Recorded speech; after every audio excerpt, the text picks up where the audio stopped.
Mai gida dan Allah na tuba kai mini afuwa. Tuna ji na yafe amma yanzu me za ki dafa? Ga tukunya ga murhu je ka kawo a dafa. Bani son kai fushi har kana canja sifa.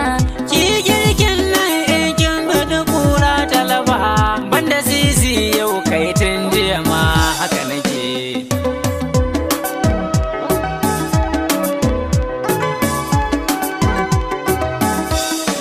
Ke ina jin yunwa bana tsoron rigima.